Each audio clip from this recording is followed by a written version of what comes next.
Hello bachcho, let's see this question and the question says muscle A and muscle B are of same size but muscle A is capable of much finer control than muscle B.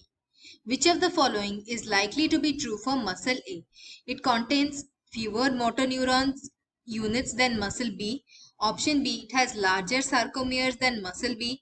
Option C, it is controlled by more neurons than muscle B. And option D, it is controlled by fewer neurons than muscle B. और हमारा question यहाँ पर ये पूछ रहा है कि अगर दो मसल्स है ए और बी, उनमें से ए का कंट्रोल बहुत ही फाइन है एज कंपेयर टू बी, तो ए के लिए कौन सा सही है?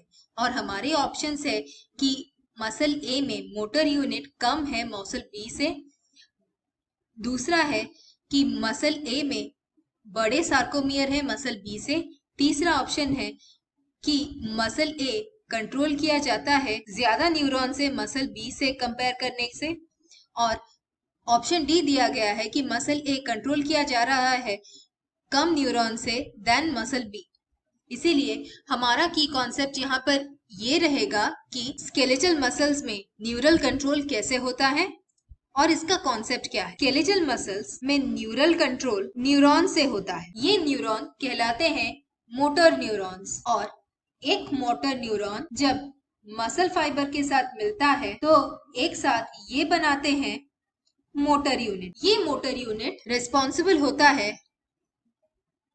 मसल के फाइनर कंट्रोल के लिए, ताकि जब इम्पल्स आता है मोटर न्यूरॉन से जाता है मोटर यूनिट पे और फिर ये न्यूरोमस्कुलर जंक्शन को जाता है, न्यूरोट्रांसमीटर रिलीज होता है, एक्शन पोटेंशियल जनरेट होता है, एक्शन पोटेंशियल जनरेट होने से कैल्शियम आयंस रिलीज होते हैं, वो भी सार्कोप्लाज्मिक रेटिकुलम से, फिर यही कैल्शियम बाइंड करता है ट्रोपोनिन से, एक्टिव साइट्स अनमास्क होते हैं, एक्टिन और मायोसिन का बॉन्ड बनता है, क्रॉस ब्रिज फॉर्मेशन होता है और फिर कॉन्ट्रैक्शन होता है। और हमारे क्वेश्चन के हिसाब से मसल ए में फाइनर कंट्रोल होता है मसल बी से। इसका मतलब फाइनर कंट्रोल यानी कि मोटर यूनिट ज्यादा है। इसीलिए हमें हमारे ऑप्शंस में देखने हैं कि किस ऑप्शन में दिया गया है कि ज्यादा मसल ए में ज्यादा मोटर यूनिट है मसल बी से। ऑप्शन ए दिया गया है कि ये मसल ए में कम मोटर यूनिट है मसल बी से, इसीलिए ऑप्शन ए गलत है। ऑप्शन बी में दिया गया है कि बड़े सार्कोमियर है मसल ए में मसल बी से, और ये बिल्कुल गलत ही है, क्योंकि सार्कोमियर के बड़े होने या छोटे होने से कोई कनेक्शन नहीं है फाइनर कंट्रोल का। ऑप्शन सी दिया गया है कि मसल ए कंट्रोल किया जा रहा है more number of neurons muscle B से, और ये हमारा सही आंसर है, क्योंकि जितने ज्यादा न्यूरॉन्स उतने ज्यादा मोटर यूनिट्स और उतना फाइनर कंट्रोल। तो यही हमारा आंसर है ऑप्शन सी।